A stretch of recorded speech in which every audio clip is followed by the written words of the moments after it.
আজকে তোমাদের সাথে উইমেন্স ডে পার্ট 2 এপিসোডটা শেয়ার করব। তার আগে আগের বার যে ভিডিওটা পোস্ট করেছিলাম সেটার একটা রিক্যাপ করে নেওয়া যাক। এবার আবার যেখান থেকে শুরু করেছিলাম সেখানে ফেরা যাক। আমার মনে হয় আমাদের জীবনের প্রত্যেকটা মুহূর্তই খুব স্পেশাল।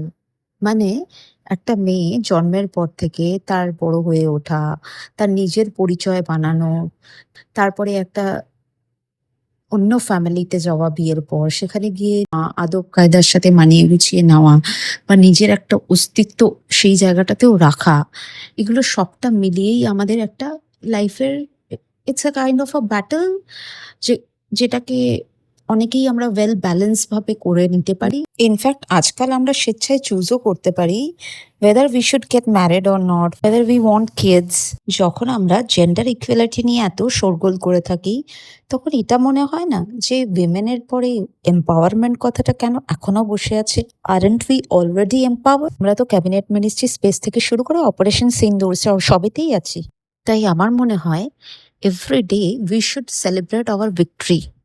যাকে আমাদের সোসাইটি যখন আমাদেরকে একটা স্পেশাল ডে সেলিব্রেট করার সুযোগ দিয়েছেই, তখন আর তা না করে কি আর থাকতে পারি? তাই ভাবলাম কোনো ক্যাফেতে যাব, তার থেকে না হয় বেটার নিজেদের এই ভিক্টরিটাকে নিজেকেই কিছু গিফট দিয়ে এম্পাওয়ার করে সেলিব্রেট করি। আর ঠিক এরকমটা ভাবতে ভাবতেই কল পেয়ে গেলাম তানিস্ক থেকে। গড়িয়াতে মিয়াবাই তানিস্ক থেকে কল এলো যে ওখানে উইমেন্স ডে সেলিব্রেশন হবে সন্ধ্যে 6:30টায়। আমাকে ওরা ইনভিটেশন জানালো।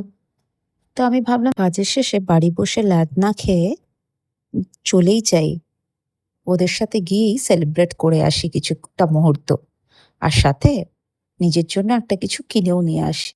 আর এই কথাটা মায়ের সাথে শেয়ার করতেই মা নিজের সেভিংস থেকে কিছু টাকা এনে আমাকে দিয়ে দিল।